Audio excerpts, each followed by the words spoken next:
Welcome to the Emergent Human, where we explore optimizing health, embodied spirituality, and post-conventional living.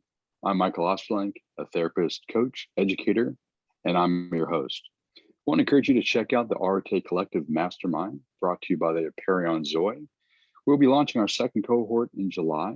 If you're interested in body, mind, and spiritual growth with a great community, and if it's a good fit for you, check us out at www.lifeofexcellence.io. Today's show is brought to you by Casper Scafidi, an amazing body worker in the Northern Virginia area, who has integrated different somatic practices into his work, including rolfing. To learn more about Casper, you can visit his website at www.casperscafidi.com.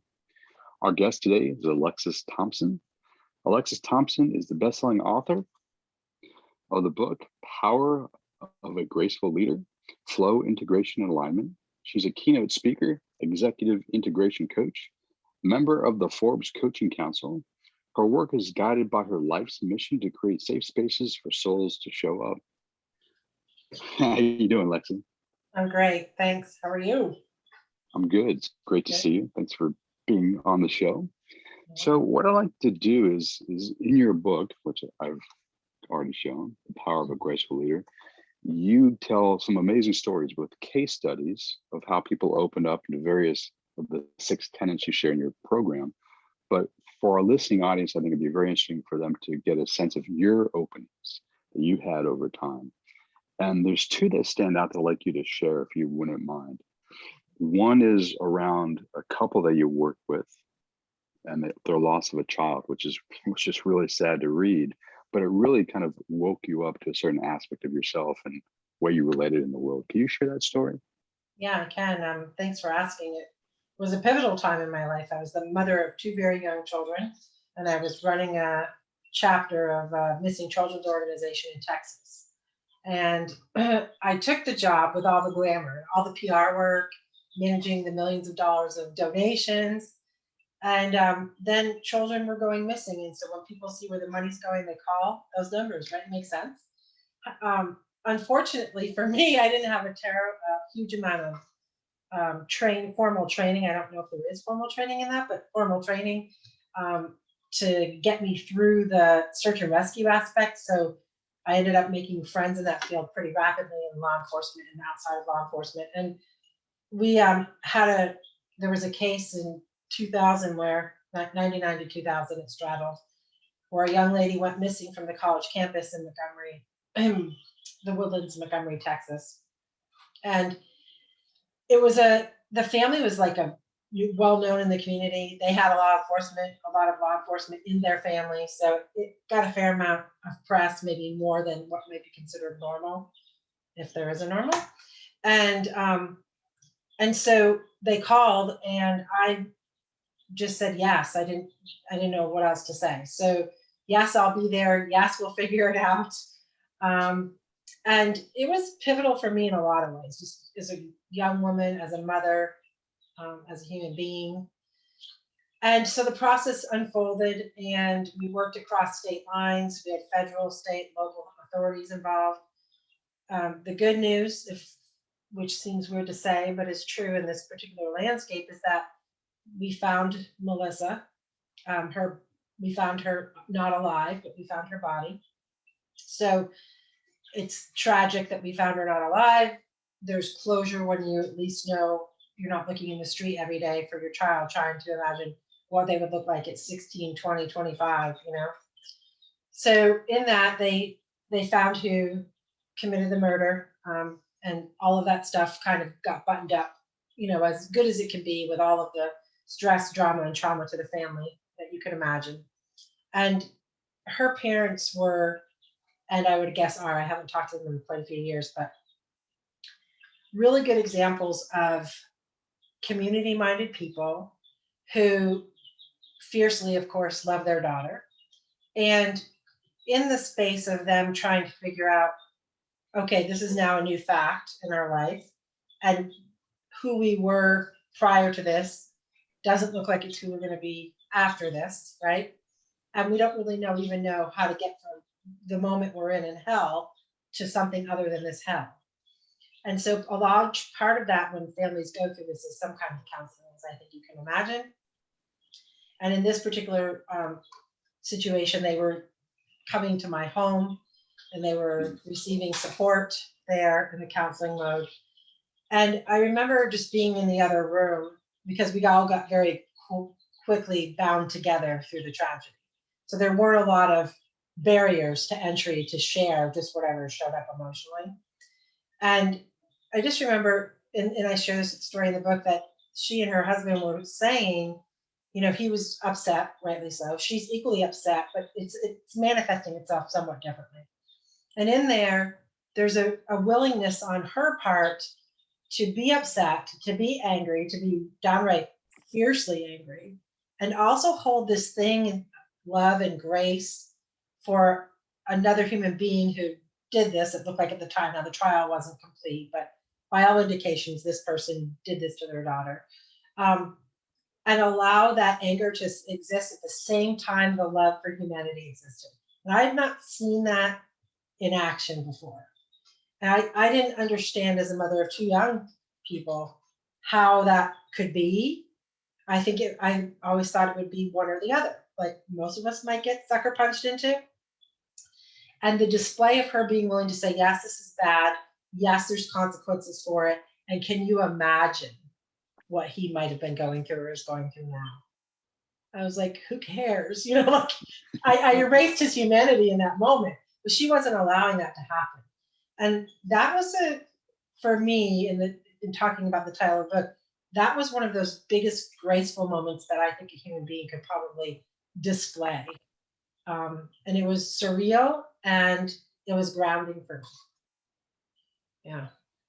You know, one way to talk about the title Graceful Leaders is explain what it is, but also to compare and contrast. And you actually do a great job at the beginning of the book talking about two different styles of leadership that have emerged recently: conscious leadership and steward leadership.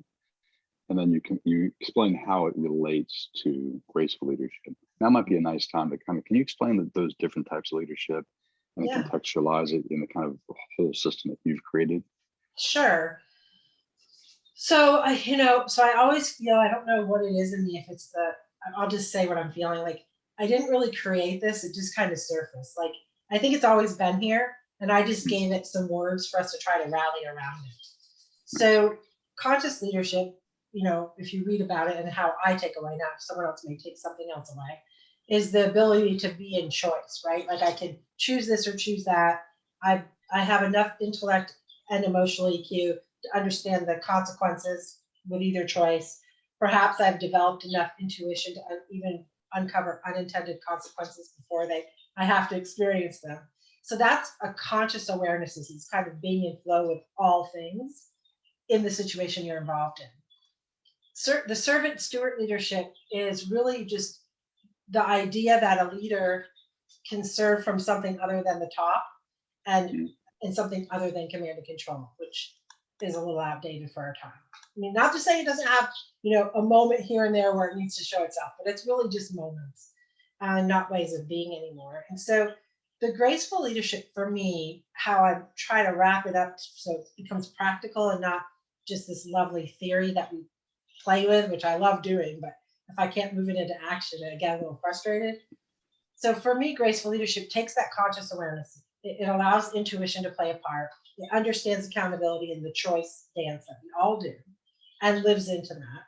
And then it also understands that I can lead from any place, from the top, the side, the middle, the below, any place. The infinity symbol is used for that reason, so that you can understand where on the infinity symbol you kind of flow through, and you can over time move there gracefully, right? And be really situationally appropriate in all aspects of yourself.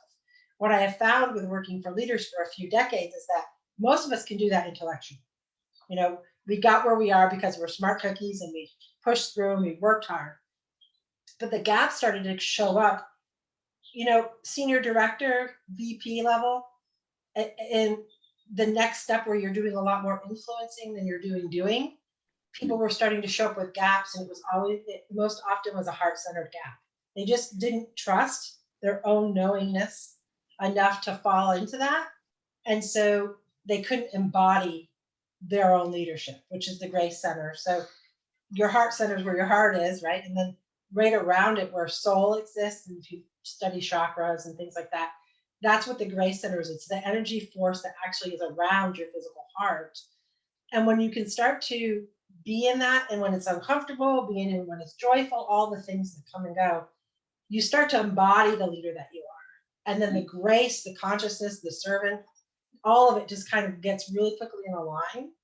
And you're more peaceful, you're more gentle, but you're no less powerful and you're no less fierce. It kind of brings to the point of Mrs. Trotter when she was bringing the, yes, there's a consequence for his behavior. It's probably death in the state of Texas, which it was. And yes, he's a human being, and there's something there in the reverence of that. It brings those things to be able to coexist, and it removes duality. And when we move right, wrong, and all the judgments that we do to sort our world out, it gets really interesting, right? To sit in the gray and be willing to be there and move within it with other people rather than having to sort each other out. That helps. Oh no, completely. And I love the integration of power and heart. And I think it might be nice for you now if there's a story you tell about your own boss when you're a boss at one point, teaching you a lesson about leading from the heart, not just leading from the intellect. And if you could tell that story, I think that'd be great. Yeah, it was a humbling lesson for sure. So, I'd done all the things. I was always number one on the leaderboard for revenue generated. I'd done all the right things in self-development projects to be the leader, got the VP title. And I understood my metrics. I really wasn't first on the leaderboard. And that's really all that mattered, because that was the measuring stick that was being used for me, for them on me and me with me, to design my worthiness and my ability to belong, right? So one day there's a person on the team that reported to me, and she wasn't doing what she needed to do. And I just point blank said, hey, we agreed you were going to do this. You haven't done this. This is the consequence. Do you think you can straighten it out in the next week, or do we need to levy the consequence, which was, the whole write you up kind of process? That I did it just like that. There wasn't a whole lot of heart, So this poor person's looking back at me. What do you say to someone? They're your boss. You're just like, yeah, I can do it. There's no room for anything else. And so she said that what I would expect her to say, what I wanted her to say. So I just checked the box and was moving about my day. That was all better, right? Well, my boss was like, we were kind of in cube situation, and he had been over there, and he heard all that, and I think he wanted to punch me, but he didn't. But we happened to be walking out. I don't think it was happened to you at this point. I think he was waiting for me to find some alone time without calling me out, which was quite generous of him. So we're getting into the elevator, and he's just like, we were the only ones there. He's like, hey, that ain't cool. That isn't how we treat people. It isn't who I think that you are. It isn't a leader we want on the team. And you got to kind of make that decision. So he gave me the task to find a tool, find a class, find something where I could be willing to be more human, as he put it. And I did just what she did to me. Yes, sir. Yeah, went to my car, cried, hit the steering wheel. I was really angry, embarrassed for sure. And then, after I worked through all that, I started picking up tools and found a way out of that. But it was a gift he gave me. No, it definitely was a gift. And I love your book, because in your stories are gifts that either you receive that opens you up to new ways of being and relating, and or you tell amazing stories about some of your clients who, thanks to your coaching, you help open them up to new ways of thinking and being and acting in the world. You have 6 tenets. Let me just briefly walk through them. Integrating mind, body, and soul, evolving alignment of soul and self, connecting self and universe, co-creating, innovative, compassionately powerful in all things. What I'd like to do is, your personal mission statement, and it's the mission and why. Your mission and vision and why you are here is under integrating mind, body, and spirit. And I'd love for you to tell, because I've already read what your mission statement is. If you could repeat it, and then talk to us about how you went from, I'm a VP of a company, very successful, all these metrics, successful life up to some point. Not that you have to want a successful life now, it's just different. And then I became a coach, and I wanted to help open up other people to new ways of being in the world. Yeah. How did you discover that why, and how did you transition from the corporate space, being an employee or even high level employee, to a coach? Yeah, so that story is it actually doesn't, it feels much straighter today than it was when we actually started to come together. So when in my role, I was an executive recruiter in the CFO space, in the accounting and finance space. And that's I loved it. It was the hunt, I loved the hunt of that. But what I started to learn was I started to get to know these people. When you're talking to senior level people about moving across the nation or the country or out of the country, you learn a lot, right? Really intimate things that are important for someone when they're entertaining that idea. And I started to realize I actually started to care, and I started to create relationship with this particular person, which is how I'm wired. I'm more a one-on-one than one-to-many kind of person anyway. They get to their job. They eventually either need to hire some new people, or they would get nervous, something was happening and they didn't understand it. They would call me back because I was this safe place for them to say, hey, this is what I thought, or this is what's happening, what do you know, whatever it was. And I started to realize that I really enjoyed that part of it far more than the search into the missile. I call it a missile, because I was finding someone, grabbing them, pulling them over, making a lot of money, transaction complete. That was it. It was unfulfilling over time. So that was the transition there, because people would be calling me because we built quite a tight relationship. And I found myself naturally in an advisor role, not necessarily a formal coaching role at that point, because I didn't have the training to actually say that I was. And I had some things to learn, quite frankly, about how to do that well. And then I just, it was inside all of that time, kind of between the time that my boss called me out in the elevator to the time that we're kind of talking about now, where I decided I was going to create that transition, where I'd done a bulk of work in the self-development space. And in a part of that was to create my own mission statement that wasn't attached to a job, that wasn't attached to an identity piece of being a mother, sister, brother, friend, whatever. It was just the essence of my soul. And so that's where I came up with creating great safe places for souls to show up. It started out as 6 full sentences. I learned one thing I did learn from my boss in the elevator was you have a captive audience. And so I would be in the elevator with my peers, because I was practicing my mission statement, because all the gurus said you needed to memorize it, have it on sticky notes everywhere. So I did all those things. But remembering 6 sentences is really hard. And so we'd be in the elevator, and I can remember one of the guys, his name is Jeff, and he just looked at me and he goes, oh no. Because he knew I was going to try to recite my mission statement on the way down the elevator, and he would have to engage with it. And he just said to me, he goes, 6 sentences too much. You need 2 sentences. I'm not listening to you have 2 sentences. And I was like, okay. So it went from 6 to 2 and eventually to 1. But it's kind of the evolution. It was a chiseling away, a refining of who I knew I was becoming, who I'd always been. This is the weird part of it. This is who I've always been, but I covered it up with a bunch of stuff like we all do. And I was trying to do the refining process to get back to the essence of that. And that's pretty much the journey. Yeah. Which is actually a nice segue to the second tenet, which is evolving alignment of soul and self. And you talk a lot about in the book the kind of identities that we have. A lot of it's based on other people's perceptions of us that lock us into place. And that one of our goals then is to actually find out who we are outside of the conditioning from our culture and people in our lives. But before we get there, I want to ask you about somatic awareness, which is part of integrating mind, body, and soul. You've already mentioned embodied experience. And I'm wondering, in your explorations between the VP role and becoming, the coach that you are today, what kind of somatic practices have you done? And what kind of awakenings have you had as a result of doing them? Because it sounds like it's an important part of your work. Yeah. So I took a lot of assessments. I tried to understand myself as best I could. This was all with my mind still. So that's an important thing to understand. So with my intellect, I tried to understand who I was in the context of this assessment. I got the certifications in all of them. You know, I became masterful in the language of many of them.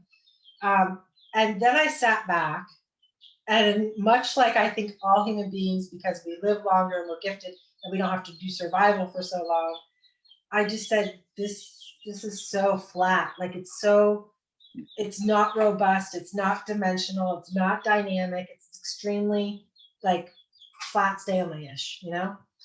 I said, so where's all the good stuff? Where's the juicy stuff that actually makes these words that I do identify with and these ways of being, which I agree I am, but what brings it to life? Like, where's all the stuff underneath that gives it the zest?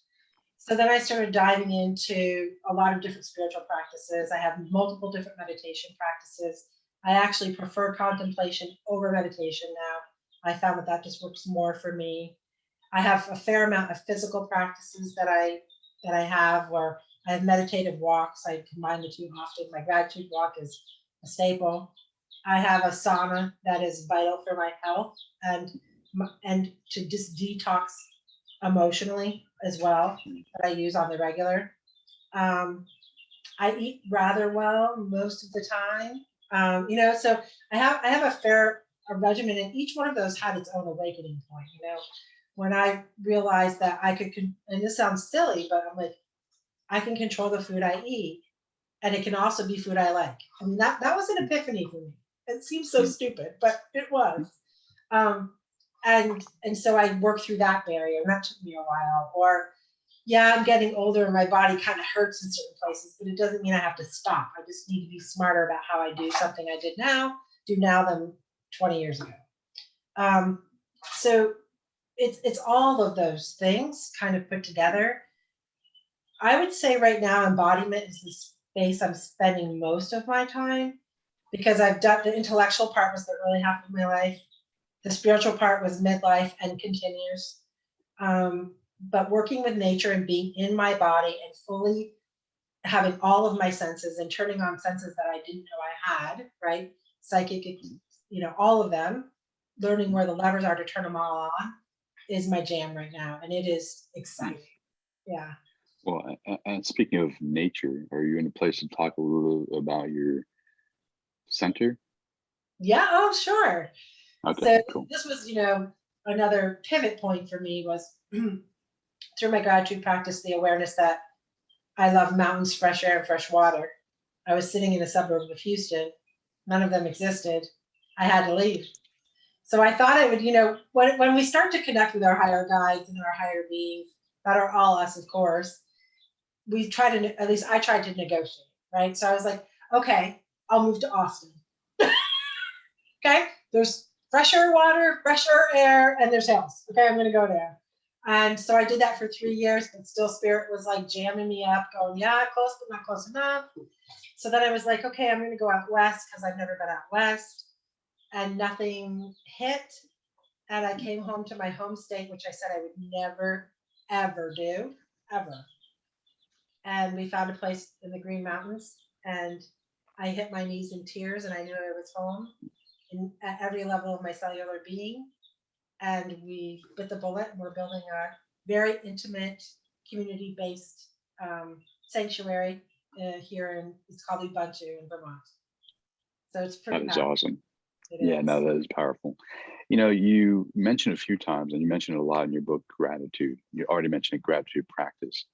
Could you speak a little about why gratitude is such an important, such an important role in your life, and then also in your coaching? Yeah, so it's actually over the door of our building. It says gratitude is our foundation. That's how key it is. When we live in our heads, and the higher your IQ, the more gratitude can help you create the road from head to heart that is well run and can be turned on at any degree, not just on or off. And so gratitude was something that I got into a long time ago, because I was being quite pissy about some things. Like I found myself being really negative, like, why is this happening to me? And, you know, all the victim kind of internal dialogue that doesn't serve anything. And I was like, okay, this isn't how I'm really wired. This is just a situation. And how do I get myself out of this situation? Because depression was, you know, playing out in the fringes as well. And gratitude was the key answer for me. It wasn't a straight line. I picked up the practice, put down the practice, picked it up, put it down. But at this point, it's so fundamental to my being that I'm in gratitude. Out of 24 hours, I'm in deep gratitude 18 of those 24 hours, and it's conscious. And I have it in my coaching practice. Like, you have to agree to do this, or you aren't really a good match anymore. I created a journal for coaching that helps guide us, because I know time is a lot of us are under the illusion, and therefore it's our truth, that time is linear. And so because we have that belief, we work within that belief. And so I have to break down a little bit of a linear, way to journal. It doesn't feel so heavy or burdensome to people. And it just quickly unlocks their heart center. So then we can get into Grace Center, and we can do work that would normally take you 2 or 3 years in 6 months to 12 months. So it's a catalyst, it's a accelerant, it's a manifestation tool. I don't even know how to explain that one. But yeah. Another part of the opening the heart around gratitude, you also talk about empathy. But what I like you to do is contextualize it in I to we. And I loved, among many things in your book, obviously, yes, we need to go from I to we. So it's not just about egoic stuff. It's, my tribe, my group, or as inclusive as we can and want to be. But I love that your I to we is also I inside of myself to the we inside of myself. Mm-hmm. Kind of recognizing that there's almost, if you want to use subpersonalities or internal family systems approach, there's a multiplicity inside of us. Mm-hmm. And I love that. And it might be a good time to use Nadia as one of the case studies, and her perfectionism and empathy, and how your work with her helped her show up differently for herself, her family, and her workmates. Yeah, she's an incredible human being. Yeah, she makes me smile just thinking about her. So when we first met, it was under huge duress.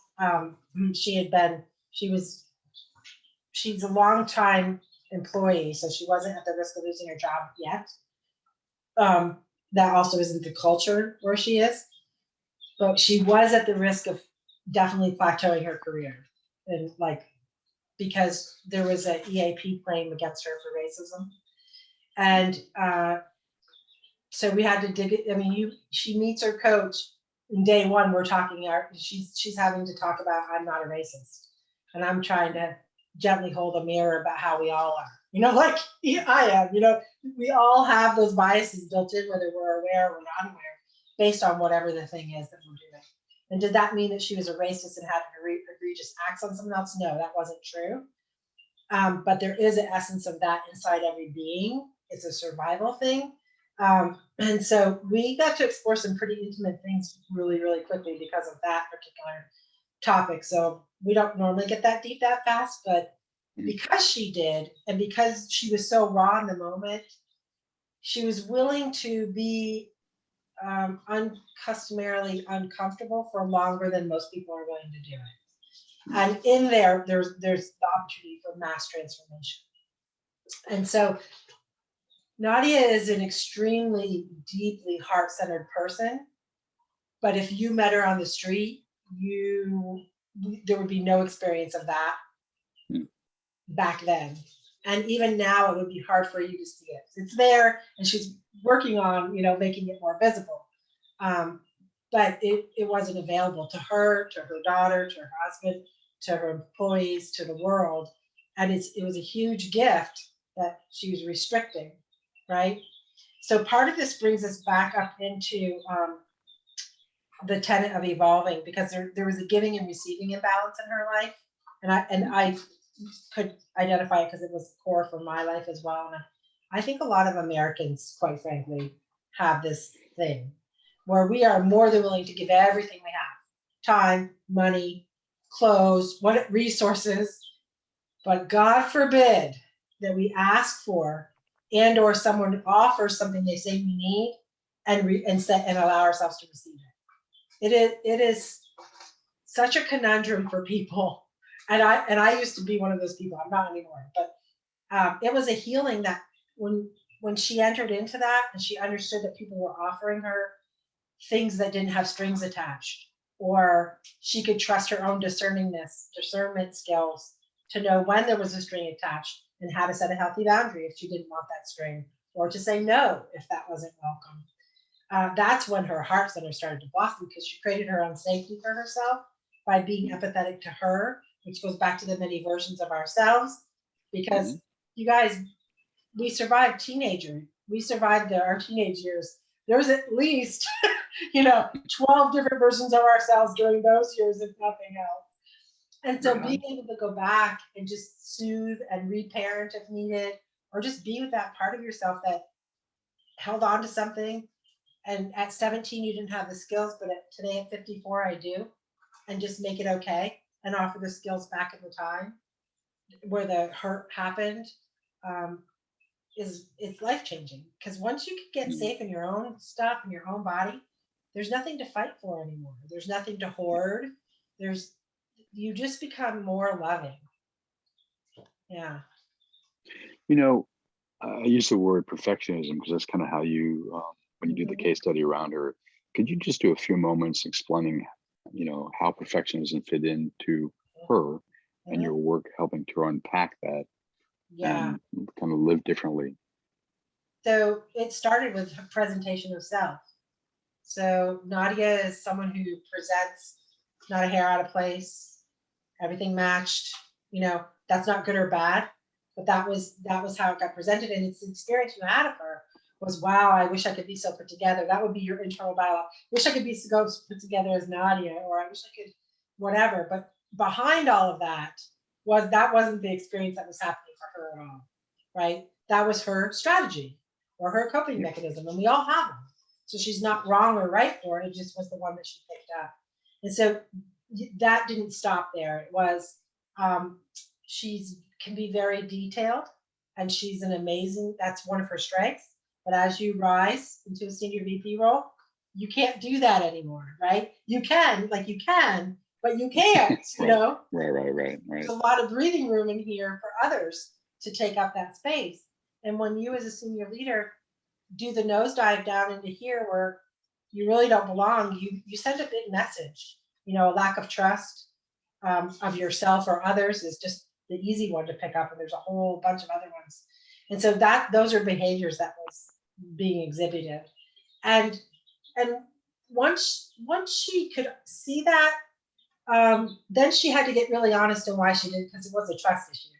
Well, if I go to the CFO and and I don't understand how they got this number down here on the spreadsheet, then I probably shouldn't speak to it.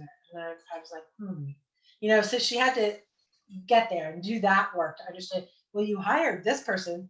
Are they not capable? Oh, no, they're very capable. They nail it every time. I never have to look at her numbers a second time. And I go, and then the light bulbs start to go off, and you start to step back from it and look at it and go, oh, yeah, okay. And then when you start to realize that you have all this time that you're diving down into perfectionism in areas that you're hurting others and stalling yourself, and you look up as a senior leader, there's a lot of room for creation if you stop out that nonsense.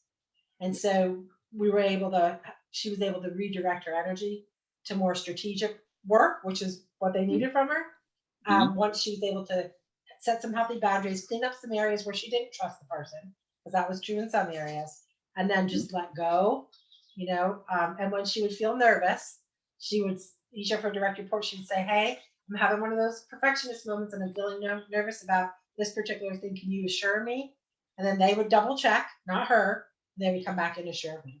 And that was just a good strategy to get out of the way. And what's great is you show the intergenerational transmission of these survival strategies, because the way you tell the story is she learned that as a result of pleasing her father. She wanted love from her father. She needed to be perfect. And then she was kind of doing that to her own daughter. But since she was able to stop that pattern herself, she was able to kind of create the space for her daughter to show up differently in her own life, which I was like, wow, that's very, very cool. It is nicely really done. Cool. Yeah. Yeah. You give another case study of Jackson and overtime. And I want to use that as an example within your 6 tenets to talk about contextualizing the 6 tenets of kind of doing a deeper dive. Like you have to be an active listener. You have to really pay close attention. You have to kind of go underneath things. Can you tell the story of how he inquired about the challenges they faced, got kind of surface level answers, and was like that wasn't enough for him? He really thought there was more to it and dove down deeper. Yeah, this was really interesting because this is a leader that had really strong intuitive skills and really trusted him to the point where they became universal truth, right? Yeah, and I've done that. I'm sure we all have, right?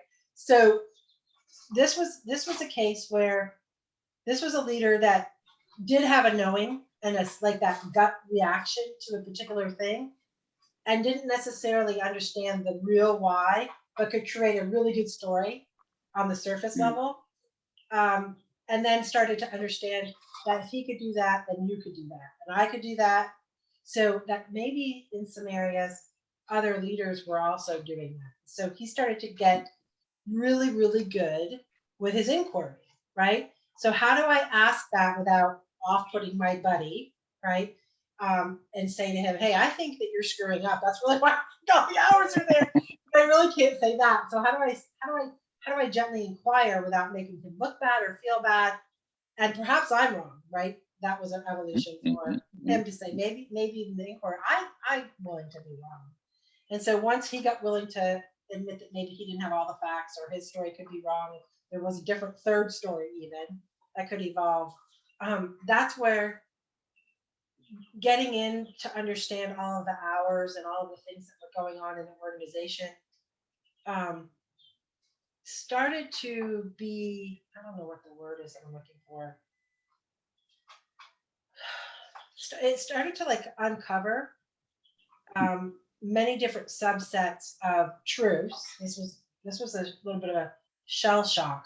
I don't know if it is for you when you learn this, but that a fact isn't a truth. And I think a lot of us think that facts are truth. And the truth of that is I can have a fact and you can have a fact, and we have very different truths around the fact. So when you're working in an organization and you're working completely off data, and I have my own filters to place on the data, and you have your filters to place on the data, then we can come to very different conclusions on the very same data. And when you realize that as a leader, and you really get that, that's scary. Because now the responsibility, if that's how you're wired, and accountability for checking your position is really important, right? And so that was the big lesson for him here when he was uncovering the hours and all of the tactical things that were happening in the organization there. Once that became, I'm struggling with the words on this one for some reason. Once that became a knowing or an understanding that he had, how he operated across functions, because that was important for his role. It was not just in the region, it was across functions globally. One of the pieces of feedback that he started to get was that he was more approachable. He was more willing to listen, which were things that was happening before. He was more, the sad part is most of the time he was right. Like he was smart, he had enough experience, and so he could read the story. But because he couldn't let someone else be wrong gracefully or come to him and ask for help gracefully, because he had to be right instead of let that play out in a more loving way, he was just a pain to be around. And it was hard to be in his light because he'd make you look wrong and make you look bad. And then all that stopped. And you can see how that would change everything. Yeah, because I'm just imagining as a visual person, like, he shows up differently. People around him feel more comfortable, less defended. They show up differently, and it's kind of a nice ripple effect. Yes. Not only in the workspace, but I imagine it can show up, at home, in social spaces, all that kind of good stuff. Yeah. Yeah, actually, there is a good short story with his son. He and his son, teenage son. That's always hard, teenage anything. And they were kind of knocking heads around what was his son going to do when he graduated high school. They had opposing views to how that should look, of course. And once he was able to understand that with the same set of facts, we could come to different conclusions.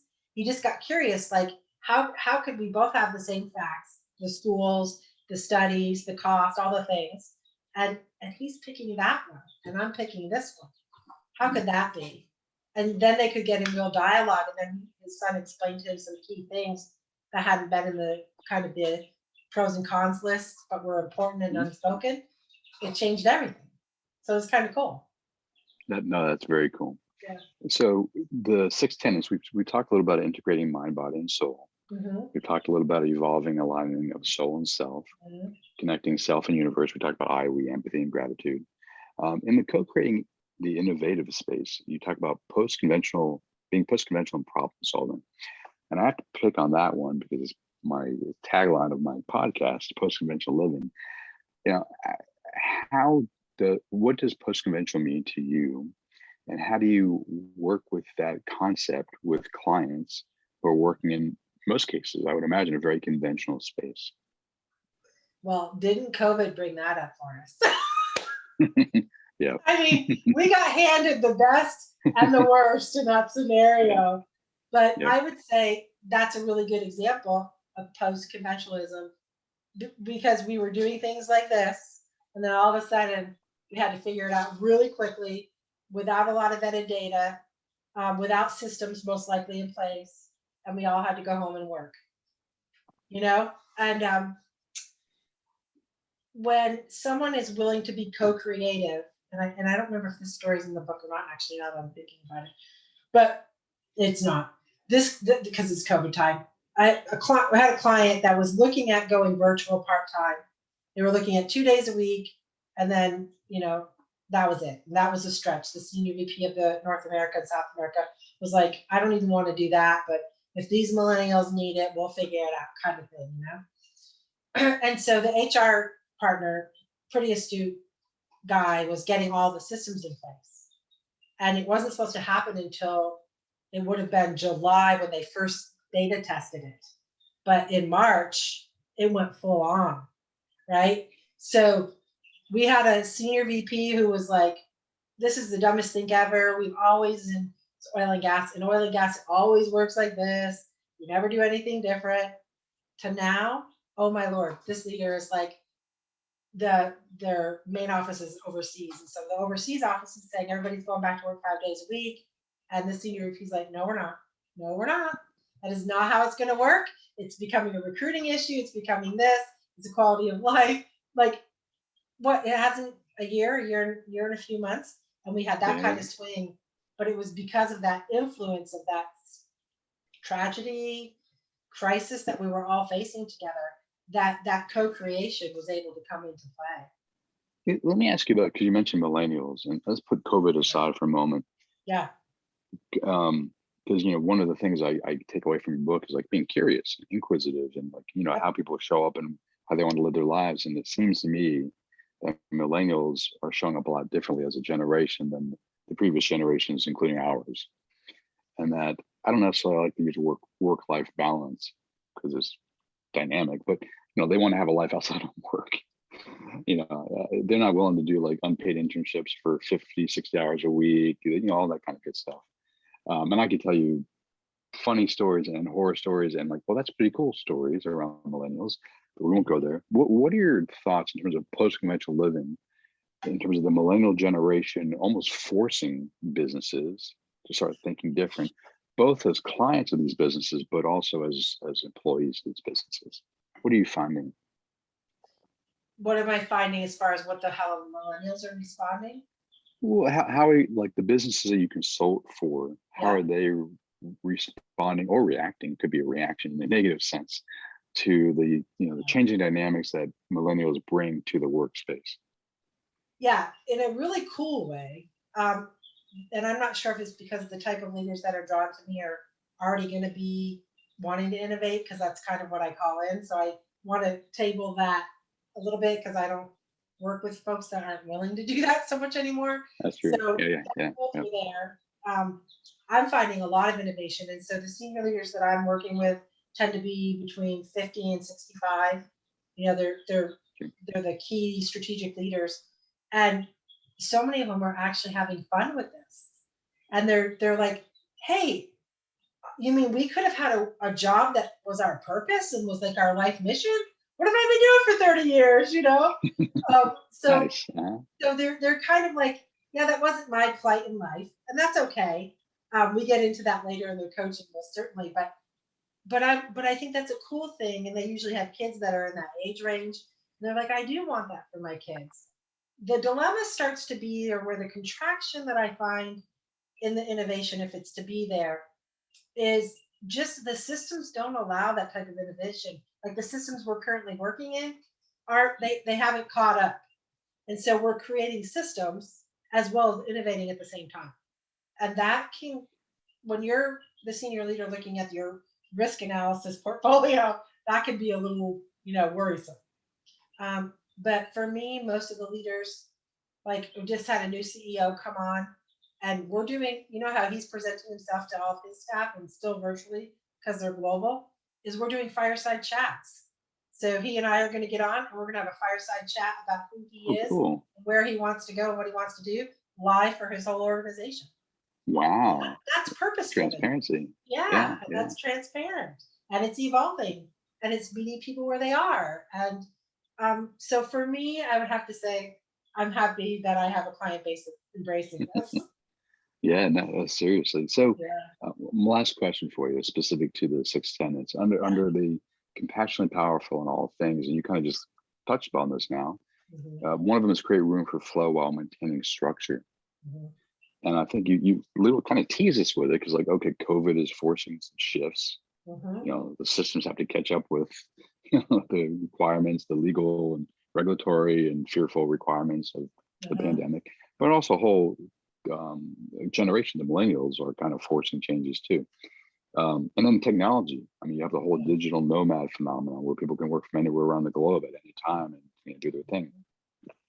Talk a little bit about creating room for flow while maintaining structure and the kind of that dynamic balance between the two. Yeah, I would say this is probably one of the tenets I've been spending personally a lot of time evolving inside of, because I've created a life that doesn't have a lot of structure because of who I am. And I actually need some structure to innovate, which feels counterintuitive when I say it to people. Because for me, I can innovate a lot of things, but it doesn't serve anything if I don't get some of them into practice or into someone else's hands to make better, even if that's the only scenario. So for me, when you're in flow and you have an appropriate structure. So I kind of like use the bowling alley because I don't even know a better analogy. But do you remember the bumpers on the bowling alley? Right? So my parents would put the bumpers up for us. We never wanted to have to use them, but they were always just there in case, so we weren't screwing up someone else's game. So that's kind of how I think about it when I think about this particular structure of flow piece, that you're moving within that alley. You're even bumping up against some edges. You might be hitting lots of pins, no pins, gutter balls. It doesn't really matter, but you have enough structure that the damage that innovation could create is appropriately minimized. And in some areas of work, there's no minimization needed. And in other areas, we could talk about return to work right now for legal and other reasons. We don't have a lot of bumpers on for this reason. And then you just take this state versus that state, because the feds aren't really in this game, right? So each state's having to navigate, and inside that, each company's having to navigate. Well, the state says you don't need to wear a mask, but the building says I need to wear a mask, but my company says I don't need to wear a mask. So I don't need a mask until I get out of my car, into the building, up the elevator, and then I can take my mask off. Do you see? So there's all of this flow that's happening in there, and there's some structure that's imposing itself or is self-imposed. And I think we're going to need it. I'm kind of seeing the dilemma with, I don't wonder, be curious to see what you see. The systems that aren't serving us well anymore, and there's many of them. I don't necessarily always, although sometimes, prescribe to the blowing up method, right? I think there might be a way to stair step in or out of any of them. And I think that's a really good place for us to practice a flow inside a structure. Because if we just blow up our whole financial system, we're probably not going to be in a great place. But I think we can all see it's shifting. You know what I mean? So how do you have enough structure, but not too much? So kind of what I'm hearing you say is kind of an evolutionary approach as opposed to a revolution. But I think both apply. So that's what I'm saying is I think there are places where revolution is the thing that's needed. Discerning abilities would need to be had. Sometimes revolutions feel like they're put upon us if we didn't participate, and that's true too. But then other times I don't think revolution is the answer. How do you feel about that? You know, so as I get older, I'm less revolutionary, more evolutionary. Like I don't want to throw the baby out the bathwater because I see looking backwards, there's a lot of rituals, traditions, norms that are useful, and they've served our species for hundreds, thousands, or tens of thousands of years. So I like to see us evolve new things. I just gave a talk a couple of days ago, and I quoted Buckminster Fuller. You know, you create the new models and make the old models obsolete. And so I think it's both. Like, how do we reform our present day institutions and systems slowly over time, so they can be more adaptive or anti-fragile or resilient, but while also building the new institutions that will eventually replace the old ones, as opposed to like, let's just, like you said, kind of burn down what we have today and build the new. Because I've seen, reading history, usually when these people come to power and they burn down the old and they want to replace with the new, millions of people die. And a lot of people's lives are obviously destroyed and ruined, including the earth. So I don't think that's the best way of proceeding. Evolutionarily, yes. Yeah, cool. Yeah. So your book, The Power of Graceful Leaders, where can we find the book? Where can we learn more about your work in general? Okay. So the book's on Amazon. There's two websites because I'm kind of in an evolution myself.